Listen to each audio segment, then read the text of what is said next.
All right, guys, welcome back to another Big Buck Blueprint, Wisconsin. We've never covered a deer in Wisconsin. 180-ish inches of antler. We've got Mitch on. He's going to talk about the full details of this. It was partially public, partially private. He ended up obtaining some land right there next to public. Really cool story of how he took this deer. At least 8 to 10-year-old deer, 8 years of history with this deer. So can't wait to get into this one. This podcast is brought to you by Antler Rings. We appreciate them for being a partner, but let's get in it. Come on, I mean, you think of that. I mean, that's what you think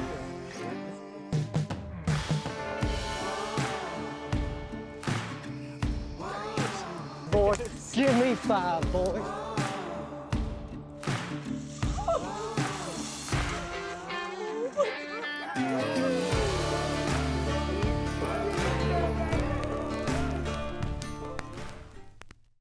Thank you so much for jumping on today.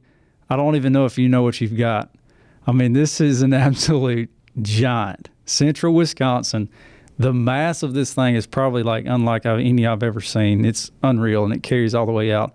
I cannot wait to talk about this one. So, Mitch, say your last name. Piepenburg?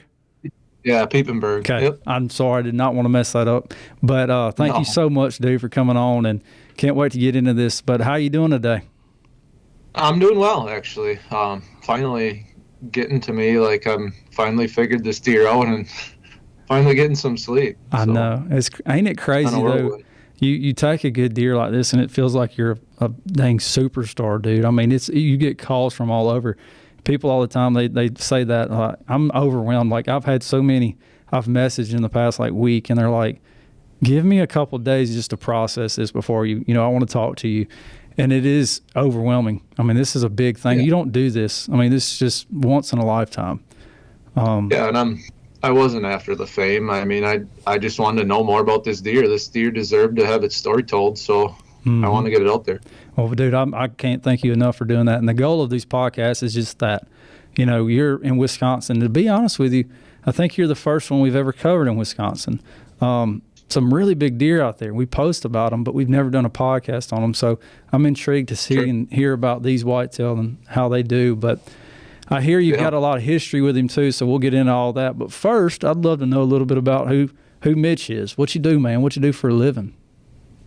I'm just a blue-collar guy. I'm a mechanic. I own my own repair facility. I took it over from my dad 5-6 years ago, something like that. I have a couple people hired. So, I mean, in one way, it's a blessing. I can kind of take off when I want, but I don't get paid for it. But so most of the falls, I'm spending a lot of time working. A lot of my customers are hunters just like me, so I'm getting them going so they can get to their properties and hunt. And I'm always the last one with my vehicles getting work done. So some days I can't get out, some days I can. That's just how it ends up being. That is awesome. Yeah, it's a good career path. I mean, everybody is going to need their vehicle worked on, that's for sure. Good job security there. But hunting, well, who got you into hunting? How long you been hunting? I've been hunting since I've been at least in the woods with my dad, since I've been 7-8 years old. And my grandpa and my dad cut their teeth on public land, So, I mean, around here, it's flat, it's open fields, small woodlots, and big public swamps, So that's where I learned how to, see deer sign and everything else. But as I started hunting, my uncle and aunt and uncle bought a property in northern Wisconsin, and I was blessed. I mean, they had a beautiful property, lots of acreage, and I actually learned how to hunt in that north woods of Wisconsin. And if anybody who isn't familiar with it, up there, it is low deer numbers, high predator numbers, harsh winters. I mean, you go days without seeing a deer track. I mean, it is tough hunting. So, I learned a lot about that hunting style up there, chasing deer that aren't even there, and basically bringing that back down to my hometown here and learning how to hunt on these public swamps, Right. And that's something I don't think about. And I know a majority of our audience, I'd say, is from the South here and Midwest. You don't really think about that, but like where you're at, you have to worry about harsh winters. Like a severe hard winter can take a deer herd out. I mean, I know I've heard stories of that. The food, so everything you do is so important to that deer herd, like planting food plots and what to plant and when to plant. Because it can help literally save their life. So I know that is intriguing. Yeah. I mean, these deer, I mean, they're different. They migrate. So they get pushed by these wolves and, packs of wolves, and they migrate miles, just to find a food source and that somewhere where they can survive. So, I mean, we've hunted deer that covered 7-8 miles in a night, just because they're on a trail, and predators chasing them, and they cover ground. So, it's 40,000 acres, 50,000 acres of public land up there. And I'm trying, that's my next goal, is to find an absolute giant up there. And I've been on the trail, but it's tough. It is. I bet that is. Yeah, And I know there's a lot of hunters in y'all state too, right? Yeah, there is a lot of hunters, but it seems like from what I've seen, most of them are in the southwest part of the state. That's where the big numbers are, the hills, high scoring deer. Even around my hometown here, it is small woodlots, high population of people, and a lot of deer drivers and meat hunting. So, there is nothing quality about this area at all. So to see a deer of this caliber was insane, just to get a picture of it, and then to kill it is unbelievable to me. That is. You've done something, man. That's why I can't wait to talk about it. So I guess this property you killed it on, private, public, how many acres is it? It is private. Well, there's a little story behind it. A good friend of mine, it was his family land. It was 67 acres. So his dad owned a share, his cousin owned a share, and his brother owned a share. Well, his cousin wanted out. He hadn't utilized it. He didn't live around here, so he actually came to me, and I'm just a public land kid. I'm like, I always wanted a chance at buying ground, and around here, a farm just sold next to my house here was $20,000 an acre. Nobody can afford it, besides these big farms. But this being swampy, lowland, cattails, it went cheaper. So I'm like, boy, I would love to buy it. And then eventually, last year, I ended up buying into this piece. So, I get to hunt it. My buddy Jake gets to hunt it. His dad gets to hunt it, which is fine, but I don't know. I felt like I needed to get in there because I feel like it's just a start. I wanted to get in this land game and then get this thing rolling. It was hard to convince the wife, but, once I convinced her, it was game on, And then, you're able to put your whole heart into it too. And it sucks so bad. Like down here in the South, we have leases, and I'm sure y'all have the same thing there. You lease it. And it's just, with it not being yours and in your name, it's just all the time it can happen. I just actually lost 200-something acre tract down here. It's just somebody else come out from Florida and took it out from under me because they're paying more. Yeah. It just happens, right. and it's unfortunate, but it's just part of it, I guess. But it is nice to own your own piece of ground. It is so nice. You can do your own work. It's getting to be a money game, but like I said, they're just, the good tracks will never sell. People hold on to them. So, you have to, I tell this to a lot of people, you just got to make your track better than your neighbors. You got to just keep up on it, and, eventually they'll show up and they'll stay there. They like it there. And, you just got to stay on top of it. And this ground is absolutely, it's junk. It's cedars, it's cattails, but it's built for the deer, not the hunter. Good. So these big mature animals like to hide there. They can, and I'm just like, if we can make it better, we'll do well, and that's awesome, kind of what we did.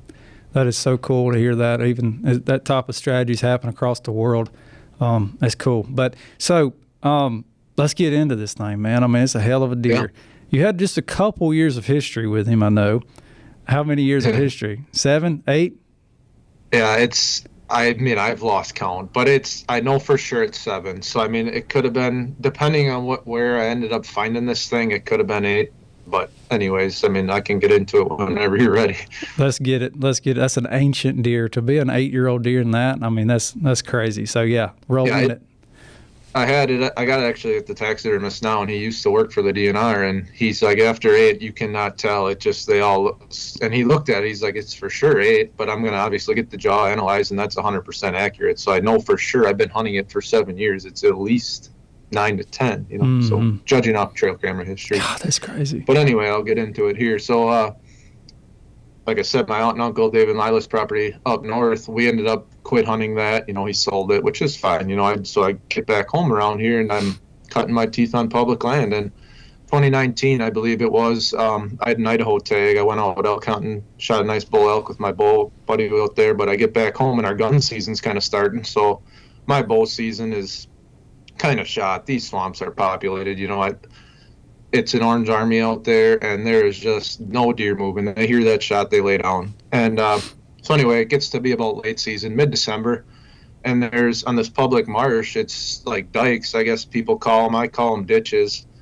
basically islands surrounded by water that were man-made at some point. But I walked down these late season to try to find a deer to hunt late season. And I'm walking and I'm back. I'm 2-3 miles from my truck. I don't have a bow. I'm just scouting. And I see these 3-4 sets of buck tracks coming off this island. And I'm like, holy, those are nice bucks. I can tell.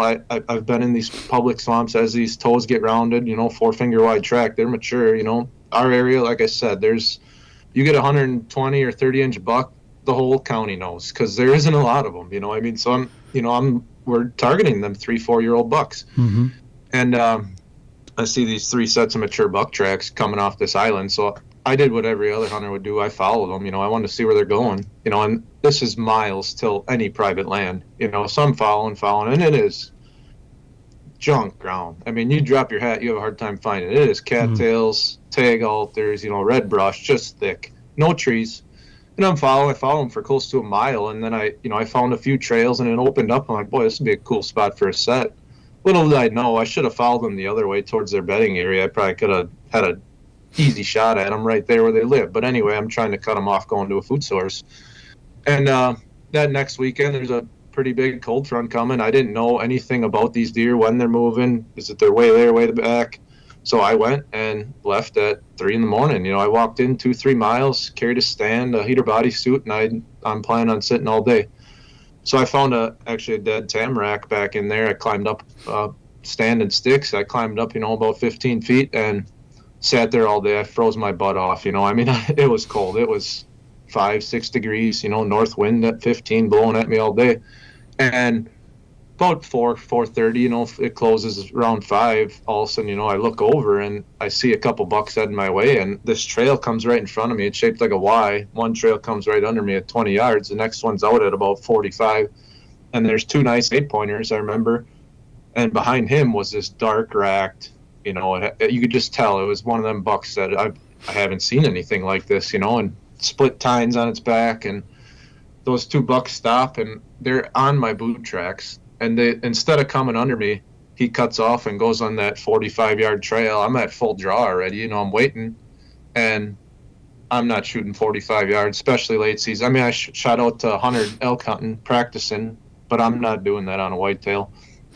That's 30, 35, just like everybody else, especially on public land, and it's like you can't cut shooting lanes. And let him go. But I told a couple buddies, I'm like, man, I found this deer in this swamp, and it is big. And I figured he was about a 4.5-year-old, but I mean, 155-inch range, 160. Wow. I figured, I'm like, that's a beautiful deer anywhere, and then on public land, So I proceeded to hunt this thing, and I never had any more encounters that winter. So then I'm like, this next fall, this deer just got to me. I told my dad about it, and I'm like, I need a way in there. I need a boat or something, I need to be able to get in here, because you cannot, it is, to get on these islands, you need some type of a boat. Or I'm like, well, my mom's got a jet ski. She wouldn't let me use that. But anyway, my dad's like, hey, your godfather has a boat up in his barn. So anyway, I'm like, all right. So I asked him about it. Yep. It was my great grandpa's boat. It was a 68 Miracraft. Wow. He's like, you can have it. So anyway, I spent that summer and early fall getting that ready to go. I built a mud motor for the back and had it all set up, and go in there spring, summer, go in there scouting. And this is the first time I've been back in there in summer.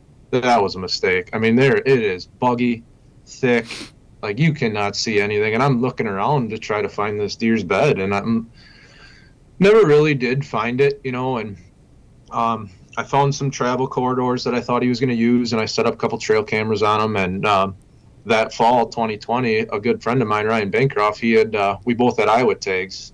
So we spent, early fall, late October, early November down in Iowa, and we both shot beautiful bucks, public land, 150-inch range, first couple days. So we're pretty blessed. But when I put a cell camera on one of these trails, sure, lo and behold, there he is. He's going by these. I'm like, dude, he's still there, So this deer just bugged me, and I'm like, it was hard. And I know on public land, I always kind of have a rule of thumb.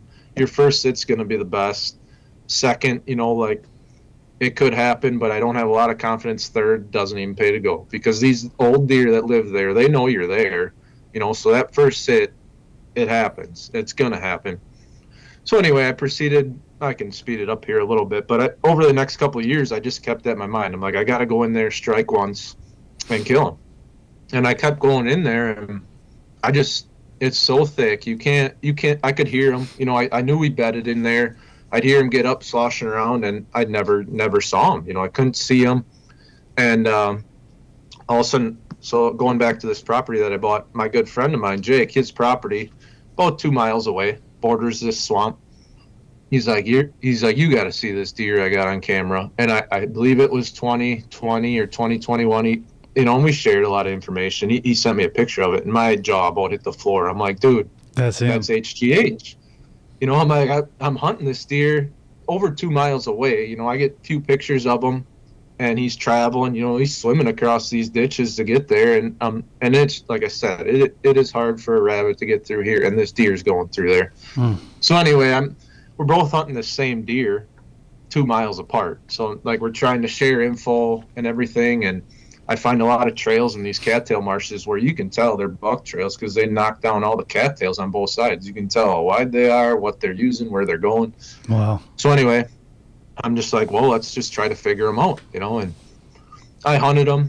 I'd sit them a couple times in one area, and I'd go 40 acres away and speed scout my way in and try to figure them out, and I just couldn't get encounters. Well, 2021, I believe he's his biggest, and my buddy, hunting him hard, he's got him on camera a lot and had a couple encounters. He had him, I think, in one of his food plots, full draw with a doe, but it walked dead away from him, only had a shot at his tail, so let him go, and then he would invite me over, and we'd get some permission to shed hunt some neighboring ground, and he always comes to me for a lot of info. I mean, I've had a lot of success whitetail hunting around our area, at least for nicer deer, some public land, some not. But I feel like I'm pretty smart. I can diagnose some land, pick it apart, and figure out kind of what's going on just from seeing it on public and up north. Uh-huh.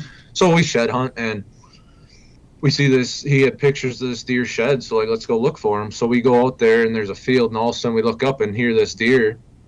It's 2021. He got hit by a car right around Halloween or something. He knocked the whole side of his rack off. I sent you those pictures, but he was limping real bad, and we saw him shed. I mean, he had a big growth on the bottom of his neck and a patch underneath his eye that I knew it was him. He could barely make it out of the field. I mean, he was crawling. I'm like, there's no way this deer's living. So I thought for sure I'd walk up in them pines and find him laying there. So anyway, we proceed to look for his sheds and never found them. I mean, it is hard to find anything in there, but when I'm shed hunting these properties too, I have a hard time just looking for shed. I'm just like any other guy. I'm looking at deer sign and everything else, but this deer, I just kept thinking, I'm like, where does he live? Like, he's got to be here somewhere. So anyway, I'm on actually the neighbor's property. We were shed hunting, and I come on this, there's a little transition. There's like cedars, and in front of that, there's some cattails and grass, and then it leads up towards the gate of the property. I find this bed, and it's fresh, like no snow in it, big. I mean, I could lay down in it, and I stand in it, and I turn around. I always do this. I stand, turn around, look at, see what the heck, why they're bedding here, and I could see the gate of the property to my left. There's a road that runs in front of it where my buddy uses to get to his trails. That's 50 yards away. You can see that whole road, and you can see the back field, the entry. Like, if you'd come back in from this, like, this is a perfect spot where you're gonna, like, I would bed here if I was a giant buck. He's you can watching see everything. Yeah, he was watching. He's watching every move. So anyway, I proceeded to work that edge, and I found 3-4 more beds probably set up from the same deer, different winds or whatever. But I always told my buddy that, I'm like, you have to do something different here to kill this deer, because he's watching you. As soon as you arrive at that gate, he knows you're out of your truck before you even get out. So I helped him, move some stands, because this deer just knew everything about the property. It was there for so long, and in this time, I'm still hunting public 2 miles away, because I get them random 2 pictures a year of him walking through, checking his original spot where he was born or whatever. So I'm still hunting him, but I also wanted him to kill him just as bad. And so I helped him, and then obviously speeding this up a little bit, 2023, 2024, his dad was in there shed hunting and found his sheds. I mean, he had pictures of them, he always shed around Christmas, so he had pictures of him right around that time holding both sides. He gets back to another camera. He's got one side. gets back to a third camera, and he's got no sides. So we knew we had a good path on where to go. There's snow on the ground, follow his tracks, and found his sheds. And we had those scored officially. They were, I think, 81.5 and 79 3/4. Give him a 15-inch spread or whatever. I mean, he's right at 175, 176, somewhere in there. But we figured he's on his way down after that. After he got hit by that car, he was probably 6.5. He was roughly 20 inches wide and a 10 by 10. I mean, I knew that deer had a chance at doing very, very well, especially in the county. I mean, I've never seen anything like this with 8-inch mass measurements all the way through.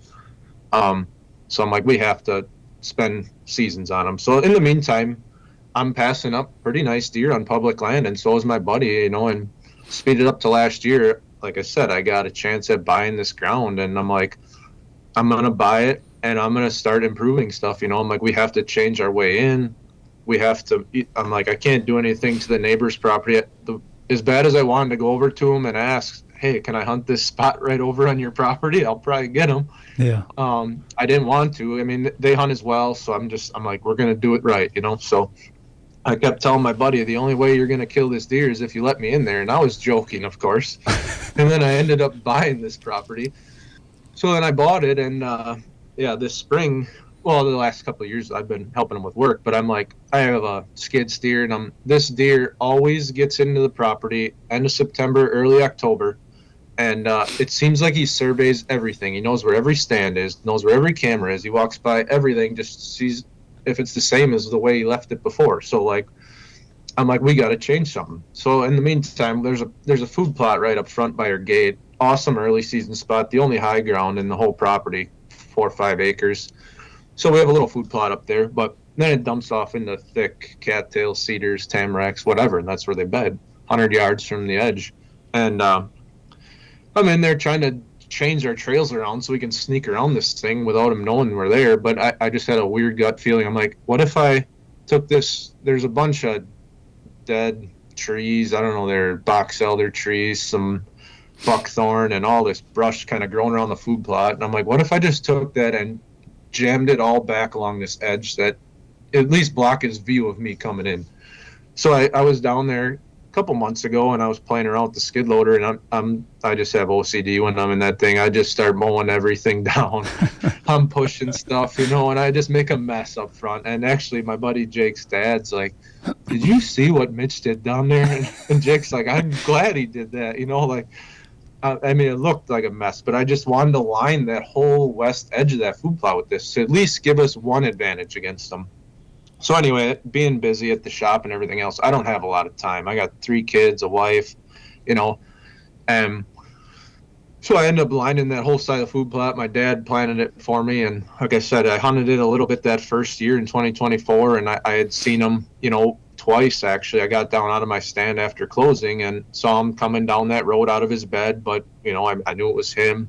One other time I had a picture of him in daylight with a doe, and I actually got down out of my stand and walked up to this food plot and basically met him. Didn't have a shot at him. 60 yards away right at closing. So my wife had some breast cancer stuff going on last year, so I didn't have a lot of time to hunt. And I sent my dad in there. I sent Jake. I'm like, this deer is going to screw up, And then last year, never got a chance at him, And neither did my buddy. Shed early, and we still haven't found his sheds. They got to be there somewhere. So going back to this year, I'm like, it's going to happen in this food plot. We've had multiple pictures of them in here. It's just going to happen, So I did all that work, got that food plot ready, put in a water hole for him, and my dad planted it for me, and just basically waiting for him to show up. We didn't, he doesn't show up till this time every year. And me and my buddy both agreed, if this deer shows up and he's 100 incher, we're targeting him. I don't care what he scores. I'm like, I want to win this battle. Yeah. So, that week and a half ago, it was Friday night, and I planted some pear trees and apple trees around there. I wanted to just go down there and water them on Saturday night, like it's the 27th, I believe. And my wife was out with a few friends for lunch, and I'm like, once she gets back, I'll go down there, water the trees, and I'll just climb up in the stand for my first sit, just to maybe shoot a doe or just unwind for a while. Right. But anyway, she gets home a little bit later. I'm like, whatever, I'll just go down tomorrow.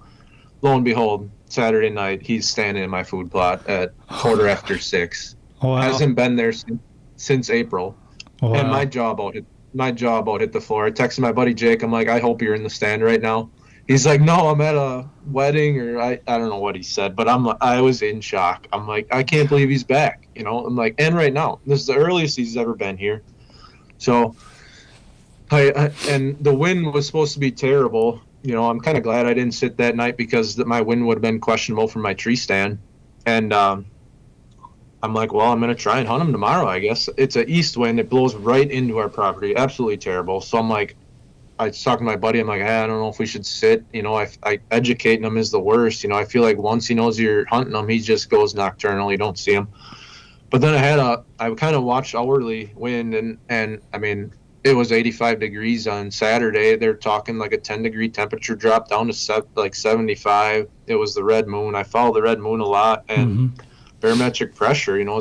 We did all the inventory of this deer over the years. He only moved above 30.1, I believe, was pressure. Is the only times we had pictures of him. So it's supposed to be 30.8 or 1.8 that day. So I'm like, literally the three things I need all align. I'm like, I have to sit somehow.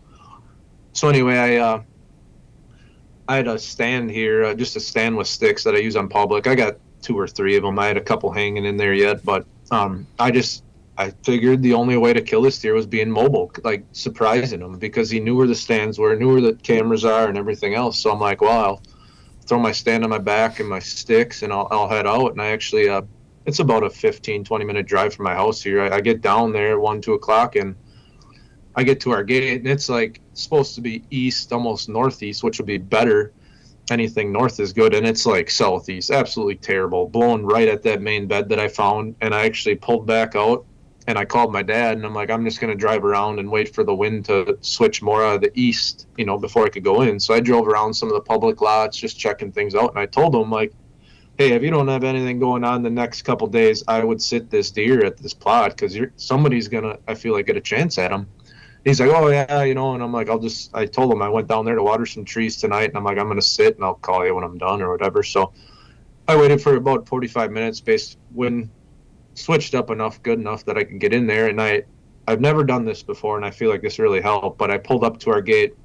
I left my truck run, and I walked in there. I watered these trees, which are a couple-minute walk right in my food plot. I watered them, and I walked back to my truck, get in like I was going to leave, drove down the road like 100 or 200 yards, and just flipped my truck off and literally just shut the door as quiet as I could, basically telling that deer that I'm leaving. Like I came down there, left, and I basically tiptoed with my stand, around. There's a little cabin up front, kind of where my food plot is. Our cabin is just a little hunting camp, and I just tiptoed around our gate and walked in there, and I knew a spot that I wanted to sit up. It was on a little finger that I made in this food plot, and dead ash tree. I sat up maybe 10 feet. I think I sent you those pictures. You can see me in the tree, the deer coming in. And so I sat up there, and, this is the only deer I saw all night. First night out, my buddy's got a Tacticam on that tree on the backside of the food plot, and we had just moved that last week. So, I mean, that was the only camera he's never really looked at, because obviously we put it there this year. He didn't know it was there, and I made that new section of food plot. So my buddy's sitting at home on his couch. He gets a picture of this deer in the food plot heading at me, because I told him, like, look at the picture. You can see me. So he sees the deer in the food plot. I'm in the tree, and he actually got an HD of it. I was facing that bed I figured he's coming from, and I'm eating an apple. My legs are crossed. And the next picture is the deer bolting. So he's freaking out. He's like, did he get it? Did it spook or whatever? But I'll tell you the story. All right, guys, we'll take a quick break right there and talk about our partners over at Yamaha. They've actually been one of our longest running partners. Going on 30 years we've had them, and we can't thank them enough for putting their trust in us at Buckmasters, but also we put our trust in them because of their units and what they build. We've taken their units just about all over this country, and they perform outstanding. If you want to check them out at your local dealer. I didn't see this deer, so obviously my buddy did on the camera. The camera's 45 yards from me. It's a dead silent night. I mean, you could hear a mouse fart 80 acres away. It was cool. I mean, that's good. Yeah. So there were some red squirrels running around me. I didn't think much of it, but this freshly planted food plot that my dad planted, it's all muddy yet, so it's like super quiet. None of the leaves are falling. And I happened to just kind of lean over my shoulder to the right, and this deer is at 15 yards coming right to me. And I'm sitting 10 feet up. I'm sitting right on the brush line. I thought for sure he would have seen me. But as he walked into me, it's like he was a crippled old man, stiff-legged, just barely moving. So I couldn't move. I had to sit there for, it felt like an eternity, but I bet 30 seconds it took him to come that 15 yards. He came underneath my tree, and he started raking on that brush that I had pushed over. It was all dead leaves and stuff, and making a scrape under me. So I took that time when he's making that noise to stand up. I grabbed my bow. I shoot a 4-finger release, and I spun around, and I couldn't get my bow off the hanger because I just had to be so quiet. I'm just trying to get this thing off the hanger, and finally I do. And I spin around. I remember turning over my shoulder and looking to see what he's doing, and he was literally looking right through the scrape, right at me. His eyes are wide open. I'm like he sees me, but yet he doesn't see me. Like, he's staring at me. Yeah. And I could get away with so much. So I pulled back and kind of spun around at the same time. And he gave me, I don't know if he heard me a little bit, but he stopped scraping and his ears kind of pinned back a little bit, like he might have heard something or caught movement. But he gave me about a softball-sized shot at 12 yards right under me. And he takes Golly. 2 steps. He's into the swamp, gone. I'm not going to see him until next year. Like, we don't get many sightings of this deer. So I'm like, this is my shot, So I put one behind his shoulder, shot. But, I shoot a quick bow, heavy arrow, fixed broadhead. I didn't really hear much, but this deer jumped like 3 feet in the air and did a donkey kick. And instead of running into the swamp, he spins and runs right back out into the food plot and stands at like 33 yards looking around. He didn't give me any indication of it being hit, flicking its tail, hunched up, doesn't do anything. So I'm like, I've never gotten 2 shots at a whitetail with a bow.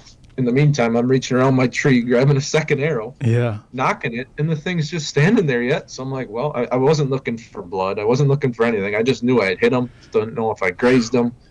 So anyway, I'm like, well, he's standing there yet. So I pull back again, center him up, and send one. That time I heard a crack, and the thing just bolted. And it was bulldozing every tree's down, every tree in its path. And I heard there's a soybean field on the outside of our property. That's the neighbors. It just had sold. Heard some soybeans rattling around, and it was about 10, 15 seconds. It went quiet. And I was actually upset. I thought for sure I screwed that up. I thought for sure I grazed it. The second shot, I thought for sure I hit a stump or something. It just happened all in 30 seconds. Yeah. So anyway, I climbed down, and of course my phone is ringing because like my buddy knows something happened. Like, the deer's in there, then it's running. He's like, what happened? I'm like, I don't know. I think I screwed it up. I think I grazed him the first shot. I think I might have missed him the second. But I'm like, let me find an arrow, and I'll call you back.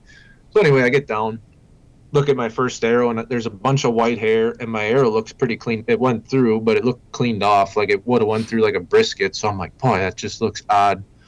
But I'm like, with my angle, it would make sense if I hit him behind the shoulder and it comes out on the bottom, you're going to have white hair, and it's going to be cleaned off. So I'm like, I'm not too nervous about that. And I thought for sure the second shot, I'm like, he's hit. I'm going to try to get another one in him. I didn't really care where I hit him. I just want to get another one in his cavity, So anyway, I walk over to that arrow thinking for sure I didn't hit him. But that one was one of the best arrows I've ever seen. It was painted from head to tail. Thank God, yes. Laying the same way the deer was sitting. So I knew, it looked awesome. It looked like I keyholed him. And then that made more sense to me.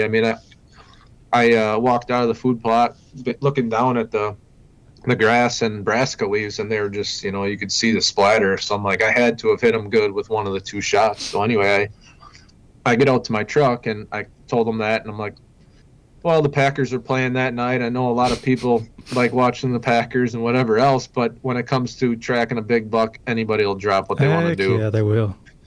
So I didn't know exactly where these arrows hit, so I'm like, let's just give them. We'll go out after the game. You guys, whatever. If you want to watch, if you don't. But I'm like, let's give them 3-4 hours, and then we'll. And I had to get permission for those neighboring fields anyway because they had just sold, and I wanted to make sure everything was legit. So I ended up getting a hold of those 2 farmers, and the one farmer, I was like, hey, I got a deer that headed your direction. I'm just, asking for permission to go in there if I have to. And he's like, yeah, man, I don't want any dead deer in my field. You can go in there whenever you want. Yeah. So I'm like, awesome. Yeah. And then I called my dad when I got the truck. He didn't answer. I called him like 3 times. And then he finally calls me back when I'm halfway home. He's like, what happened? Your flashlight die or you fall out or what? I'm like, no, dude, I just killed that. I'm like, I got 4 holes in this big buck. He's like, 4? I'm like, yeah, I had 2 arrows go right through him. Like, he's got 4 holes in him. We should find him. Yeah, he's leaking But anyway, somewhere. we came up with a game plan and waited till whatever, it was about 11:30, close to midnight when we first went down there and started tracking. And it was easy. I mean, if the leaves would have been off the trees, I could have seen him fall from my stand. But it being green up and everything on there, he went about 80 yards and was laying in that bean field. Man. And like I said, when I seen the ass end of this deer laying there, I couldn't even walk up to him. I mean, it's like the chase. I mean, I've been chasing this thing a long time. I just couldn't believe I was that close to him and he was dead. It's like I almost lost a friend. And my dad jumps over. Is that not crazy? I mean, because and then he's talking about like how stiff leg he is, like him coming in. He's just an old man. Like he is, man. I mean, he is at the end of his life, and this is like another testimony too to like hunters and like why we do what we do and why this is so important, because like that deer could have died this coming winter to a harsh winter and just been shivered up cold and just died of hunger, but yet he died in a quick, ethical way. And now you've got meat in your freezer. You've got a trophy, a hell of a trophy. I mean, that's what it's all about, man. It's so cool to hear that. But yes, I know exactly. It's like you lost a friend. You're like, it's over. Like you don't have another 150, 160 in the can, ready to go hunt next year. Like he was your once in a lifetime, and you did it, dude. I know. Like I said, in our area, it is rare for deer to get to 3-4 years old. I mean, it's just heavy hunting pressure. And, if they do make it old, they get hit by a car. So, I mean, I didn't know. And I wanted to get to that next stage of deer, like I wanted to kill 150s, 160s, but it's hard to kill them when there's no 150s and 160s. They're going to be hunting and not seeing anything, and I'd be passing up these deer around my hometown and drive around during gun season and they're all hanging from people's buck poles. It's like, well, they have a right to shoot those deer and I have a right to pass them, but I always bet on the deer, like it has a better chance at making them if I don't shoot them, obviously. Totally. So I'm like, hopefully 1 or 2 of those make it through and it would survive. But what I figured out in these big swamps is these deer relate to that because it's safe and they do get old, but trying to find one, I mean, this is by far the biggest buck I've ever had on camera, and to actually kill it is like still mind-boggling to me. Like hunt it that long and then still get it it still blows my mind. That's so congrats, dude. And I mean, at the end of all these podcasts, we try to have some sort of takeaway or some tip. And by the way, I'll say this tip is brought to you by Rocky Boot. I want to say that. But this tip for this, the reason you took this deer, I feel like, is perseverance for one, but also you figuring out where he was at. You figured out his bedroom, but also the approach to how you approach this stand, how you figured out how to push this timber and all this brush up. I mean, there's so many tips that people can learn from this and figure out how the heck, you got him on the ground. And I mean, is that right? Is there any other thing that you would say would be the key to success here?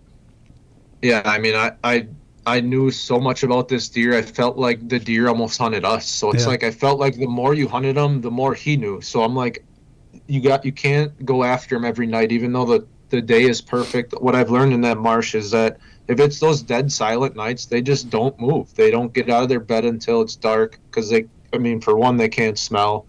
And they don't like hearing themselves walk. So those windy, rainy days are the best in there. Yeah. And that's why another reasons why I didn't really want to go. I had zero confidence in getting them. But, I mean, I knew early when he shows up, he beds right up front there. And I knew that, if things were right, there was just enough wind to get him up and get him curious. And he came in there looking for acorns and obviously brassica or winter rye, whatever I planted, It's crazy, dude. I mean, you did everything perfect on this. And to hear the public land, history with him, and then to hear you obtain this property.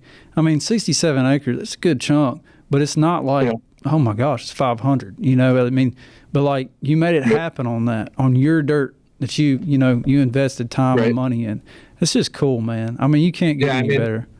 And like I said, I still hunt public I still do, all over back there. I boat around, and I could have had a chance at this deer on public every year. So, I mean, if people are saying, oh, there's no way that's farm raised or high fence, and there's no way that's public, believe me, there is some beautiful public land deer out there, but they're not 50 yards away from the parking lot. Like I said, I had a 68 Miracraft.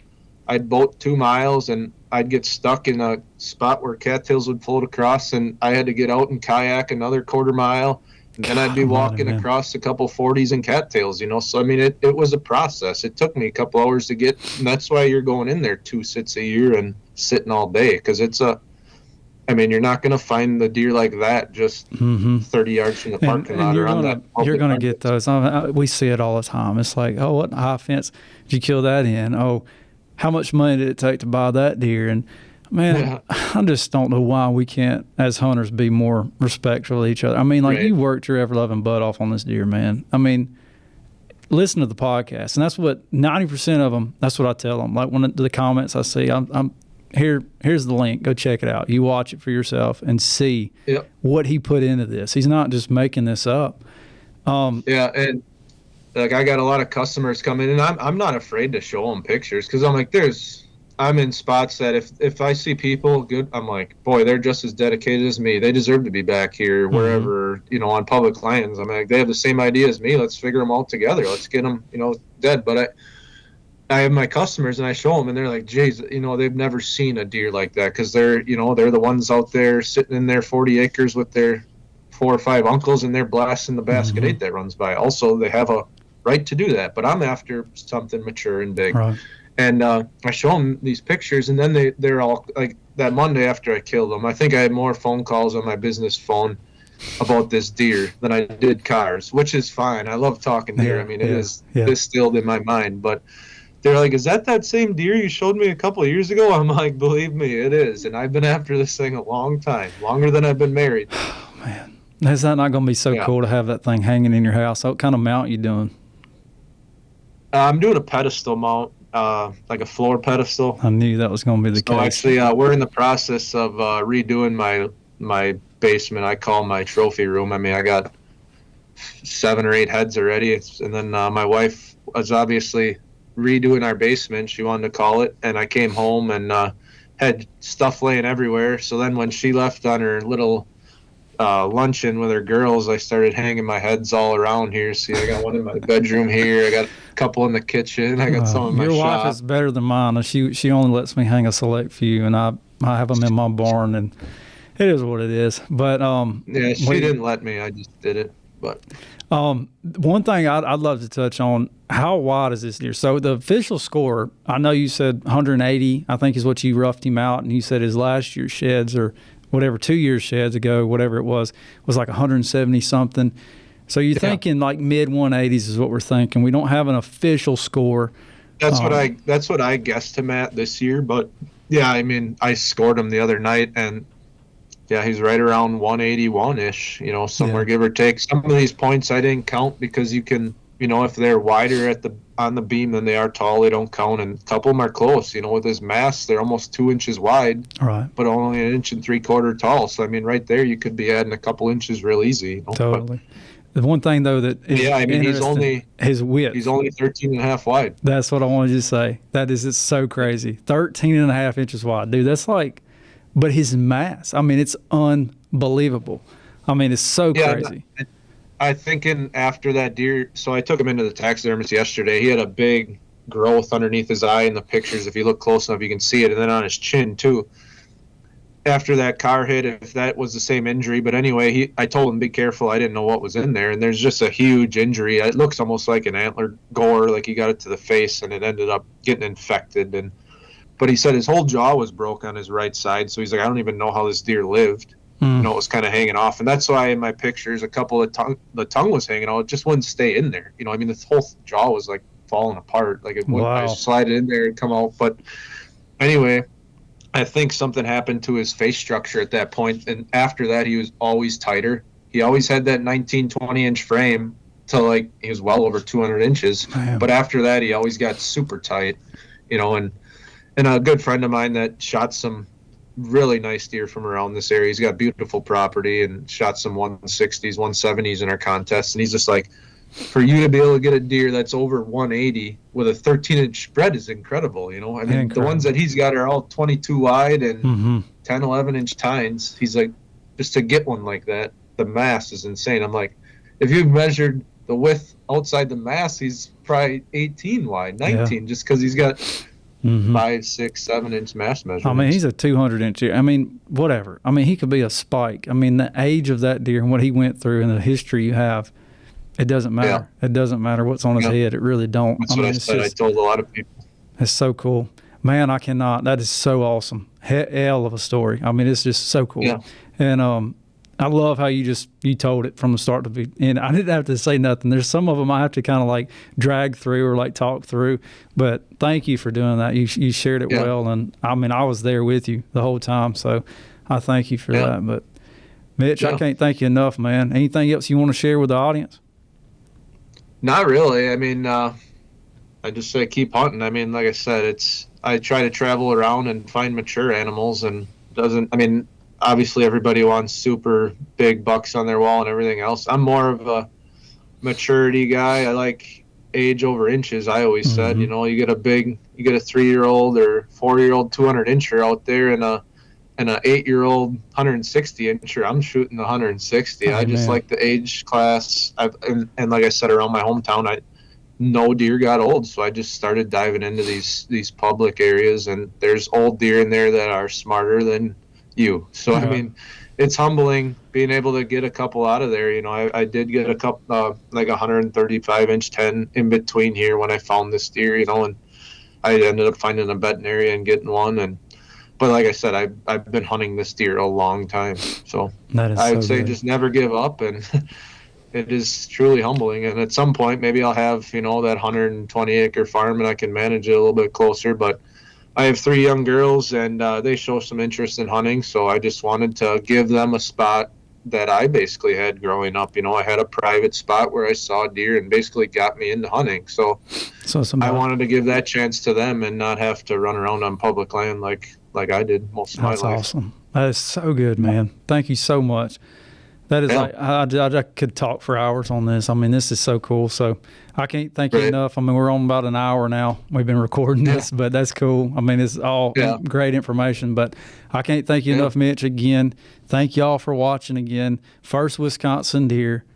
I mean, doesn't get any better, but we'll see y'all in the next one.